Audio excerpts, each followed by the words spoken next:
Bata pa lamang sina Maricel at Dennis nang magkakilala sila sa isang barangay. Magkapit-bahay lang sila noon at sabay na lumaki hanggang sa mauwi sa tunay na pag-iibigan. Sa edad na 26, nagpakasal sila at nagsimulang bumuo ng sariling pamilya. Sa unang taon ng kanilang pagsasama, masaya at puno ng pangarap ang kanilang tahanan. Si Dennis ay isang masipag na empleyado sa isang kumpanya ng construction, habang si Maricel naman ay isang lisensyadong guro sa pampublikong paaralan. Pero nang dumating si Anya, ang kanilang panganay, napagdesisyonan ni Maricel na uminto sa pagtuturo upang makapag-focus sa pagpapalaki sa anak. "Mahusay kang guro, Sel.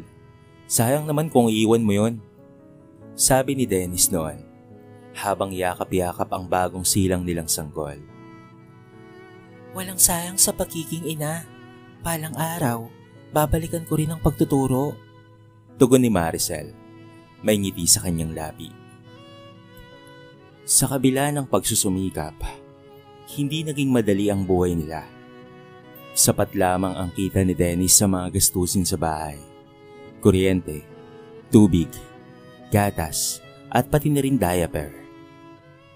Ngunit hindi sila nagreklamo. Sa halip mas lalo nilang pinatatag ang isa't isa. Makaraan ng 2 taon, isinilang naman si Lucas. Lalong naging abala si Maricel sa pagiging ina. Mula sa pagising sa madaling araw upang maghanda ng agahan, paliligo ng mga bata, paglilinis ng bahay, hanggang sa pagpapadede at pagtuturo ng alphabet kina Anya at Lucas. Wala talaga siyang pahinga. Habang si Dennis naman ay tila lalong lumulubog sa trabaho. Madalas pagod pag-uwi nito. Walang ganang makipagkwentuhan at kung minsan pa'y hindi man lamang napapansin ang masarap na lutong handa ni Maricel. "Okay ka lang ba?"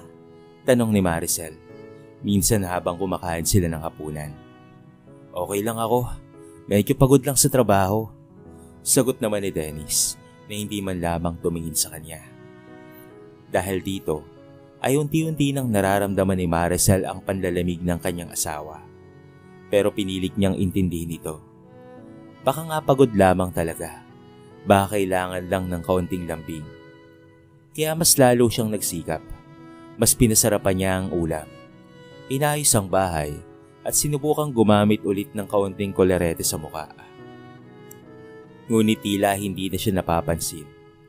Sa kabila ng malamig na pakikitungo ni Dennis, hindi tumigil si Maricel sa pagiging mabuting asawa at ina.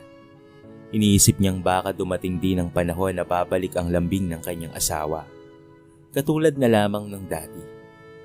Hindi siya umaasa ng luho. Konting pagmamahal lamang ay sapat na para sa kanya. "Hindi ko kailangan ng mamahaling regalo, Dennis. Gusto ko lang ng yakap, ng kwento, at ng ngiti," sambit niya minsan habang nakatingin sa asawa. Ngunit walang tugon. Hindi niya alam na sa kabila ng kanyang pagsusumikap sa bahay, may unti-unti na palang kumakaway kay Dennis mula sa labas. Isang tukso na makapagpapabago sa direksyon ng kanilang pamilya. Simula nang madagdagan ng responsibilidad ni Dennis sa trabaho, mas madalas na itong umuwi ng gabi. Kapag hindi pa ito abala sa laptop, nakatutok naman sa cellphone. Si Maricel, bagamat pagod sa gawaing bahay at sa pag-aalaga sa mga anak, ay nananatiling maunawain. "Baka nga sobrang pressure lang sa trabaho," palagi niyang dasal tuwing gabi, habang pinagmamasdan si Dennis na maimbing ng natutulog. Pero sa bawat araw na lumilipas, mas lalong napapansin ni Maricel ang unti-unting pagbabago. Hindi na siya hinalikan pag-uwi. Hindi na rin siya hinahagkan bago matulog. Minsan, parang wala siyang presensya sa bahay. Sa kabilang dako, sa opisina ni Dennis ay unti-unti namang nabobo ang isang lihim na koneksyon. Si Bianca, ang bagong hire sa kanilang kumpanya. Palangiti ito, maliwalas ang muka at palaging nakabihis ng magara. Madalas silang magkasama sa mga project meeting at overtime. Napakaseryoso mo naman, Sir Dennis. Biro ni Bianca minsan, habang sabay silang kumakain ng merienda sa pantry. Busy lang sa trabaho, pero minsan, nakakatuwa rin yung mga taong palangiti tulad mo. Tugon ni Dennis, na noon ay bihira nang umiti sa kanilang bahay. Ang simpleng usapang iyon ay nauwi sa mas malalim na palitan ng mensahe. Sa umpisa, patungkol lamang sa trabaho ang lahat. Pero hindi nagtagal, naging personalan na. Lagi ka bang late umuwi? Baka naman hindi masaya sa bahay niyo ha? Minsang text ni Bianca. Napangiti naman si Dennis. Parang biglang may nakarinig sa kanyang hinaing na hindi niya masabi sa sariling asawa. Sa tuwing kinakamusta siya ni Maricel, pakiramdam niya ay parang obligasyon lang iyon at hindi lambing. Sa tuwing nagsasabi si Bianca ng ingat ka, tila ito'y totoo at nakakakilig pa. Hindi na nga niya namamalayan na ang atensyon at ang kanyang damdamin ay unti-unti nang lumilipat sa iba. Samantala, si Maricel ay mas lalo pang nagsumikap sa bahay. Tuwing weekend, ay sinusubukan niyang ayain si Dennis na mamasyal. Pero laging may dahilan. Hindi ako pwede, mahal. May project pa kami. Hindi ako makakakilos basta-basta. Palaging sagot ni Dennis, habang nakatitig sa cellphone. Bakit parang ang layo mo na? Bulong ni Maricel minsang magkatabi sila sa kama. Hindi naman sumagot si Dennis. Imbes na nga sumagot, ay tumalikod pa ito at agad na pumikit. Sa harap ng salamin, pinagmasdan ni Maricel ang sarili.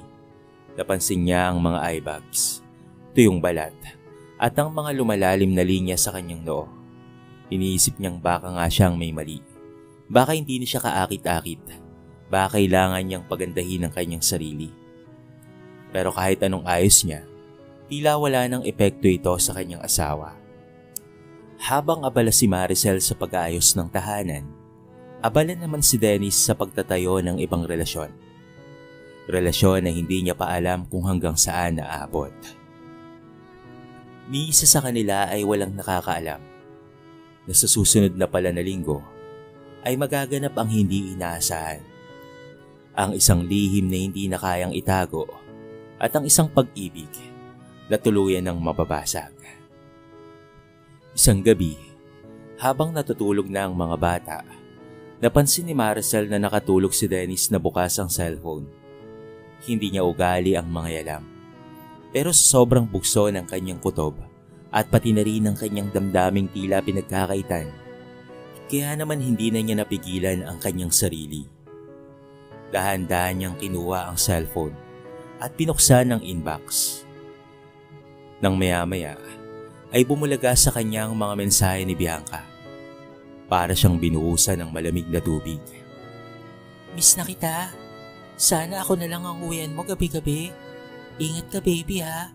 Alam mo namang nandito lang ako palagi para sa'yo. Mga mensahe ni Bianca kay Dennis. May mga litrato pa silang magkasama sa loob ng sasakyan, sa restaurant, at minsan pa'y tila sa loob ng isang kwartong pamilyar sa kanya. Ang hotel, kung saan sila dati ni Dennis nagpupunta tuwing anibersaryo nila. Dahil doon, ay nanlambot ang tuhod ni Maricel. Agad niyang ibinalik ang cellphone sa tabi ni Dennis at dali-daling pumasok sa banyo. Doon siya napaupo sa gilid ng inidoro. Hawak ang kanyang dibdib. Pigil ang iyak upang hindi magising ang mga bata. Kinabukasan, tila walang nangyari. Nagsilbi pa rin siya ng agahan. Inasikaso ang mga bata. Pero sa loob-loob niya ay meron ng gumuguhong mundo. Hindi siya makakilos. Hindi makakain. Nag-aalangan siyang kumprontahin si Dennis dahil alam niyang hindi na siya ang pipiliin nito. Isang araw, nagpanggap siyang naghahatid ng tanghalian sa asawa sa opisina. Pero hindi si Dennis ang nakita niya sa reception, kung hindi si Bianca. Nakaayos, nakahils, at may hawak pang cellphone na nakadikit sa tenga. Hindi pa man siya nagpapakilala, agad siyang tinapunan ng tingin ni Bianca, para bang alam na nito kung sino siya. Ikaw siguro si Maricel? Tanong ni Bianca na may mapanghamong ngiti. Sayang, maganda ka siguro dati. Pero ngayon, losyang ka na. Kaya siguro hanap ng lambing si Dennis. Parang sinampal si Maricel sa harapan ng maraming tao. Napalunok siya. Pinigilan ng pag-iyak. Hindi siya nagsalita. Tinalikuran niya si Bianca. Bitbit ang dignidad na pilit niyang hinahawakan. Pag-uwi niya ng bahay, buong gabi siyang hindi mapakali. Humiga siya sa gitna ng dalawang anak. Pinagmamasdan ang kanilang inosenteng mga muka. Sa kabila ng sakit at pagkadurog ng kanyang puso, alam niyang hindi siya maaaring humina. Kinabukasan, hinarap niya si Dennis. Nabasa ko ang mga mensahe niyo ni Bianca. At oo, nakita ko na rin siya. Hindi na ako magtatanong pa, pero hindi ko kayang palampasin ito. Tahimik si Dennis. Hindi tumutol. Hindi nagsalita. Ni hindi siya pinigilan ng sabihin niyang aalis na siya, dala ang kanilang mga anak.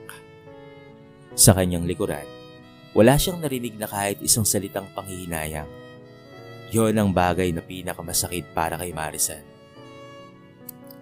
Umalis si Maricel nang walang bitbit kung hindi ang ilang damit, mga birth certificate ng anak, at ilang perang naitabi niya sa grocery budget. Wala siyang plano. Wala rin siyang matutuluyan. Pero mas pinili niya ang hirap kesa manatili kasama ang lalaking hindi na siya pinipili.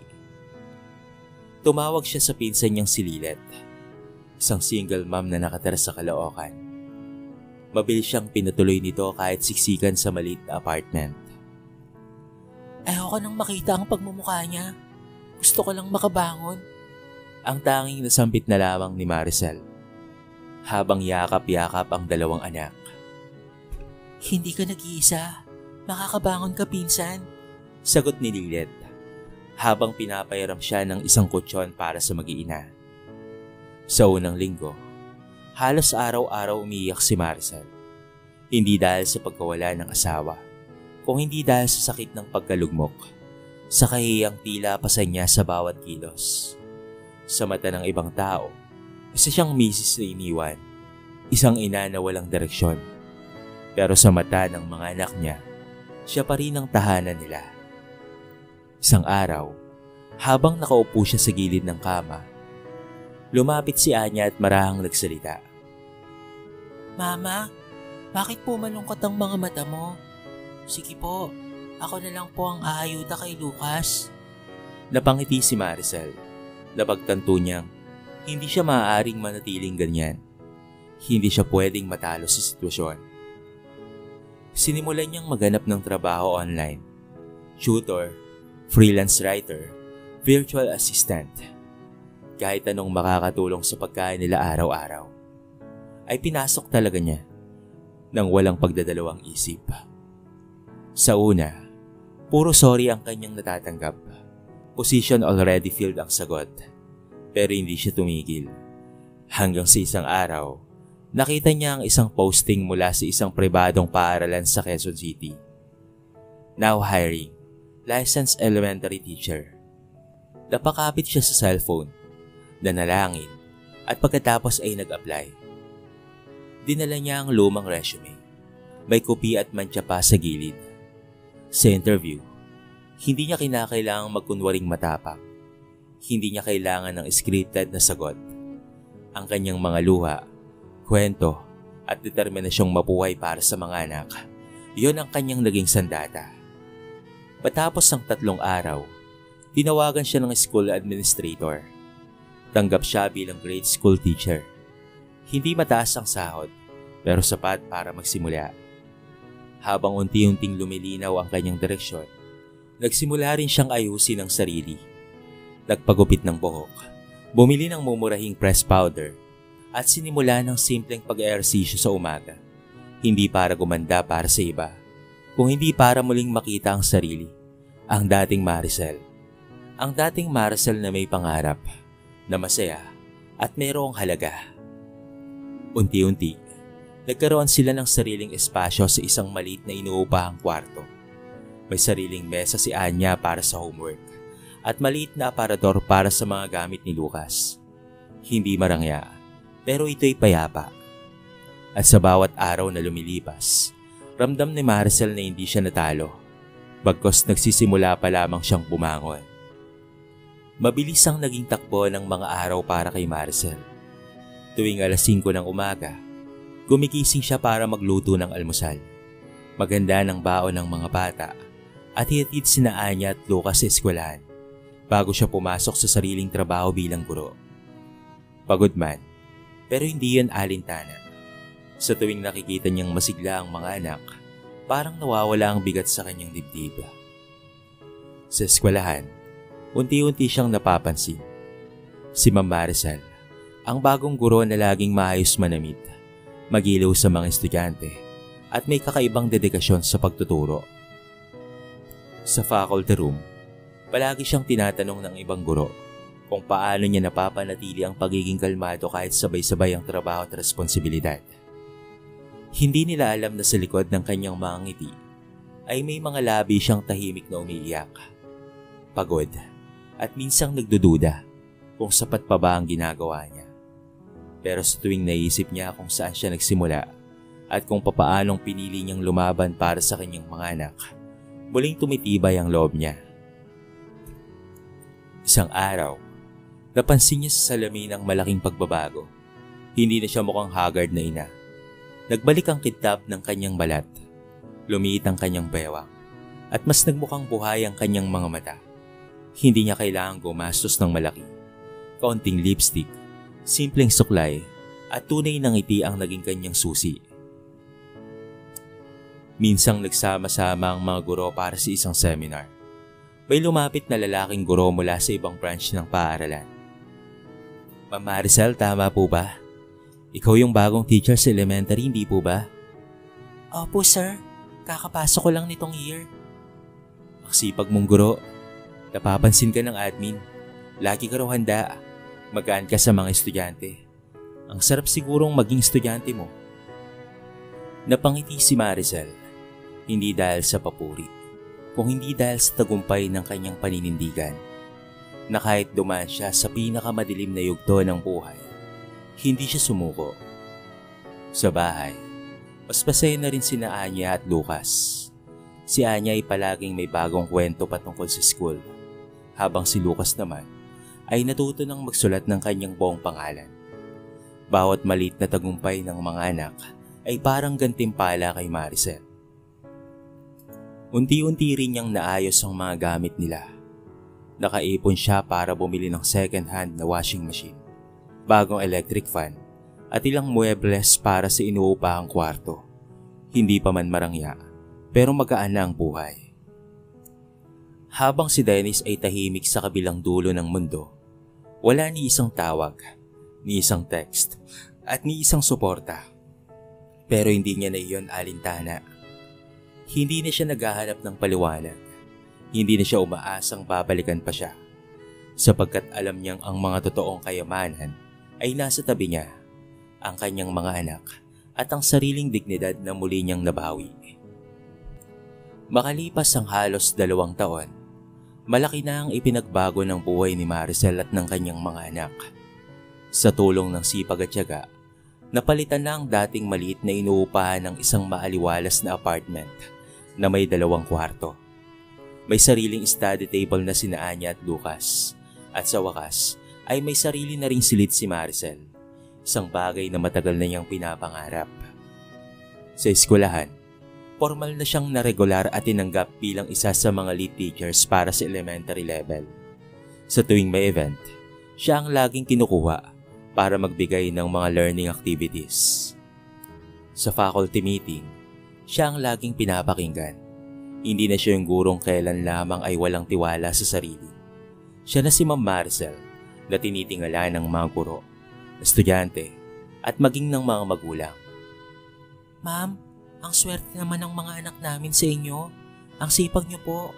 Ani ng isa sa mga magulang ng estudyante. Ngumiti lamang si Maricel. Ang hindi nila alam, sa likod ng tagumpay na iyon, ay dumaan siya sa apoy at sa sakit na halos sumira na sa kanyang pagkatao. Si Anya, ngayon ay nasa grade 5 na at consistent honor student. Si Lucas naman ay grade 3 na at isa sa mga kinikilala sa math competitions. Tuwing Parents Recognition Day, palaging tinatawag ang pangalan ni Maricel upang samahan ang mga anak sa entablado. Sa bawat akyat niya, dama niya ang tunay na gantimpala ng sakripisyo, hindi ginto, kung hindi dangal at pagmamahal ng kanyang mga anak. Isang gabi, habang nagliligpit siya ng mga papeles, may narinig siyang usapan sa radyo patungkol sa mga kasong marital infidelity. Parang may kumislot sa kanyang loob. Bagamat ayaw na niyang balikan ang nakaraan, may isang bagay pa rin na hindi kayang ipikit. Ang kawalang utang na loob ni Dennis. Wala itong iniambag, ni minsan, hindi nagparamdam, pero may nabangkit sa kanya si Lilet kamakailan lang. Oy, napanood mo na ba sa Facebook? Si Dennis, may binabahay palang babae. Yung Bianca ata yun. Nakita ko yung post ng kapatid niya. Parang may pinapaubahang kondo sa Cubao, tapos yung babae ang kasama. Parang may nagliyab sa loob ni Maricel. Hindi dahil sa selos, hindi dahil sa gusto niyang bumalik si Dennis, kung hindi dahil sa malinaw pa sa tubig na hindi pa sila annulled at kasal pa rin sila. Pero ibang babae na ang binibigyan nito ng tahanan, habang siya ay halos magpalimos doon para sa mga anak nila. Nagdesisyon siya, hindi na siya tatahimik.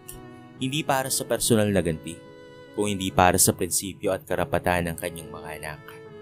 Kinabukasan, kumuha siya ng appointment sa isang abogado.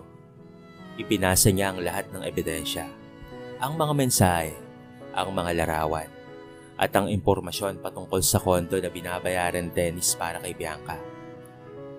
Ma'am, wika ng abogado, malinaw po ito. Pwede nating kasuhan ang asawa niyo at ang kanyang kabit. May laban po kayo, ma'am. Sa wakas, hindi lang puso ni Maricel ang babangon, pati na rin ang hustisya ay magsisimulang maglakad para sa kanyang panig.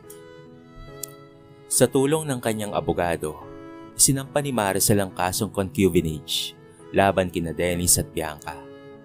Maingat nilang hinanda ang mga dokumento, certificate ng kasal, mga litrato ni Dennis at Bianca sa isang condo unit, at resibo ng bayad sa renta na nakapangalan kay Dennis.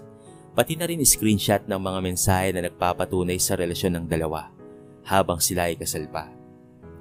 Hindi madali ang proseso. Ilang beses silang nagharap sa korte at sa bawat pagkakataon, ramdam ni Maricel ang pag-ikot muli ng kanyang sugat. Sa unang pagharap pa lamang sa korte, kitang-kita niya ang kapal ng mukha ni Bianca na parang wala lang. Nakataas pa ang kilay nito habang pinapakinggan ang pagbasa ng reklamo. Hindi kami nagsasama ng asawa mo, maring sagot ni Bianca sa harap ng Wes. Ngunit hindi nagtagal ay inilabas ng abogado ni Maricel ang mga ebidensya. Mga larawan ng kondo na may mga gamit pang pambabae, mga resibo ng delivery na naka-address sa pangalan ni Bianca, at maging ang social media post ng kapatid ni Dennis na hindi sinasadyang nagsiwalat ng katotohanan. Ang taong kasal ay hindi maaaring makisama sa iba na parang mag-asawa kung wala pang legal na paghiwalay, paliwanag ng Wes. Si Dennis, sa kabila ng lahat, ay nanatiling tahimik. Ni minsan, hindi man lamang siya tumingin kay Maricel. Walang pagsisisi sa kanyang mga mata, at tila ba ang kinabukasan niya ay wala ng halaga. Ngunit habang lumalalim ang kaso, lumabas rin ang reklamo mula sa ibang babae. Ayon sa kanila, naging karelasyon din nila sa Dennis matapos si Bianca. Ipinakita pa ng isa sa mga mensaheng halos pareho ng sinasabi nito noon kay Maricel at kay Bianca. Ang lahat ay tila karma na dahan-dahang bumabalik. Babaero pala talaga itong si Dennis. Makalipas ang ilang buwan ng pagdinig, pinal na ang desisyon. Guilty sina Dennis at Bianca sa kasong concubinage. Tinutulan silang makulong ng 6 na buwan hanggang sa 4 na taon. Depende sa parusa ng korte. Agad silang dinampot at ikinulong sa presinto. Nang marinig ang hatol, hindi nagsesi si Maricel. Walang halakhak, wala ring sigawan ng tagumpay. Tahimik lang siyang tumayo, lumabas ng korte at huminga ng malalim. Hindi dahil sa masarap sa pakiramdam ang mapanagot ang mga nanakit, kung hindi dahil sa wakas, may hustisyang pumabor sa kanya. Hindi na siya yung babaeng nilait-lait sa opisina. Hindi na siya yung inaping asawa na basta na lamang iniwan. Siya na ngayon, ang babaeng lumaban. Hindi para sa pagiganti, kung hindi para sa sarili, sa dignidad, at sa kanyang mga anak. Pag-uwi niya, sinalubong siya ni Anya at Lucas ng mahigpit na yakap. Ma, okay ka na? Tanong ni Anya. Ngumiti si Maricel at marahang tumayo. Oo anak, sa wakas okay na tayo. Makaraan ang lahat ng pinagdaanan, tila ba muling sumilay ang liwanag sa buhay ni Maricel. Hindi na siya bumalik sa nakaraan. Hindi niya na rin binuksan ng mga lumang litrato, ang mga larawan ng kasal, honeymoon, at masayang sandali. Ang lahat ng ito ay matagal na niyang itinapon, kasabay ng sakit, galit, at lahat ng bigat na bumalot sa kanya noon. Ngayon, ang bawat araw ay puno na ng pag-asa. Sa paaralan, si Ma'am Maricel ay kinikilala na bilang isa sa mga pinakarespetado at hinahangaang guro. Ilang beses na siyang na-feature sa mga school newspaper bilang isang modelong ina at guro. Maging ang principal nila ay palaging humihingi ng tulong sa kanya tuwing may espesyal na proyekto. Isa po kayong inspirasyon, ma'am. Ani ng isang batang guro. Kung ako yung nasa sitwasyon mo noon, baka hindi ko po kinaya. Ngumiti lamang si Maricel, hindi dahil sa yabang, kung hindi dahil sa tuwa, na kahit hindi niya sinabi ang buong kwento, nakikita sa kanya ang resulta ng katatagan. Sa bahay, mas naging masigla at bukas ang samahan nila ng kanyang mga anak. Si Anya ay nakapasa sa scholarship program ng isang prestiyosong science high school, habang si Lucas naman ay mas lalong lumalalim ang interes sa robotics. Tuwing linggo, nagbabanding silang tatlo. Nagpipiknik sa park at nanonood ng pelikula sa TV o simpleng nagluluto ng paboritong espaghetti sa bahay. Isang araw, habang naglalakad si Maricel pa uwi galing sa grocery, may nakasalubong siyang matandang babae. Napansin nito ang mga bitbit niyang pinamili. Ang dami mong dala, iha. May asawa ka na bang tutulong sa'yo? Tanong ng matanda. Ngumiti si Maricel. Wala na po. Pero hindi ko naman po kailangang magkaroon ng asawa para buhatin ang makakaya ko. Tumango ang matanda, tila humanga sa sagot niya. Sa isang pagkakataon naman, habang naghihintay siya ng jeep, may pamilyar na kotse ang huminto sa tapat niya. Bumaba ang isang lalaking payat. Haggard na ito. Tila malayo sa dating anyo. Ito ay si Dennis. Matapos ang ilang taong pagkakakulong at pagdurusa sa kulungan. Maricel, mahina nitong sabi. Kamusta ka na? Tinignan siya ni Maricel, tahimik. Dati, kung siya ang makakakita kay Dennis, baka nanginginig pa siya sa galit o lungkot. Pero ngayon, ay wala na. Wala na kasing sakit. Wala na ring puwang ang taong ito sa kanya. Maayos naman kami ng mga anak ko. Sagot niya, bago tumalikod at sumakay ng jeep. Habang umaandar ang sasakyan, hindi niya mapigilang ngumiti. Dahil alam niyang nasa diretsong daan na siya. Malinis, payapa, at puno ng pag-asa. Sa dulo ng lahat, hindi siya bumalik para magpakita ng ganti. Hindi siya lumaban para ipamukha ang tagumpay. Lumaban siya para sa sarili niyang kakayang mabuhay, magmahal, at maging buo. Kahit iniwan, kahit nilait, at kahit pinagtaksilan pa. At para sa kanya, iyon ang tunay na tagumpay. Lumipas pa ang 5 taon. Si Maricel ay isa ng iginagalang na guro at tumatayong department head sa eskwelahan. May sarili na silang bahay sa isang tahimik na subdivision. Bunga ng kanyang maingat na pag-iipon at loan na maayos niyang binabayaran. Si Anya ay nasa kolehiyo na. Kumukuha ng kursong edukasyon, inspirasyon sa kanyang ina. Si Lucas naman ay nasa senior high school na at nagpatuloy na lumalahok sa mga kompetisyon sa robotics. Sa tuwing umuwi si Maricel mula sa trabaho, laging may nakahandang yakap at kwento mula sa kanyang mga anak. Ang dating tahimik na tahanan ay napalitan ng masayang kulitan, tawa at mga simpleng salo-salo. Sa kabilang banda, si Dennis ay nabalitaan niyang nagpapalaboy-laboy na lamang sa probinsya. Iniwan na rin kasi ito ni Bianca at nalubog sa utang matapos mawalan ng trabaho mula nang ito ay makalaya sa pagkakakulong. Isa itong paalala sa kung paano ang kanyang kayabangan, kataksilan at kapabayaan sa pamilya ay may kapalit na kabayaran. Hindi na muling nakipag-ugnayan pa si Maricel sa kanya. Wala na ring puwang nakaraan sa kasalukuyan niyang mundo. Hindi dahil sa galit, kung hindi dahil sa kapayapaang matagal na niyang tinanggap. Isang gabi, habang pinagmamasdan niya ang buwan mula sa kanilang balkonahe, tinanong siya ni Lucas, "Ma, kung babalikan mo ang lahat, ay babaguhin ka po ba?" Ngumiti si Maricel at tumango. Wala anak, dahil kung hindi ko pinagdaanan ang lahat ng sakit, hindi ko mararating ang ganitong saya. At sa ilalim ng malamig na simoy ng gabi, sa piling ng kanyang mga anak, naramdaman niyang sa wakas ay tunay na buo na siya kahit wala siyang asawa. Dito na po nagtatapos ang ating maiksing kwento sa araw na ito. Sana po ay nagustuhan nyo. Kayo mga kabarangay, ano ang masasabi nyo sa ating kwento? At ano ang napulot nyong aral? I-comment nyo naman sa baba ang inyong mga reaksyon at babasahin natin ang lahat ng yan. I-comment nyo na rin kung taga saan kayo para naman malaman ko kung hanggang saan nakaabot ang video na ito. I-like and share nyo na rin ang ating video para mapanood rin ng iba. At kung bago ka pa lamang sa ating channel, baka naman pwedeng pakihit ang subscribe button at bell notification button para palagi kang updated sa mga bago nating upload na katulad nito. So paano mga kabarangay? Hanggang sa muli, thank you so much and peace out!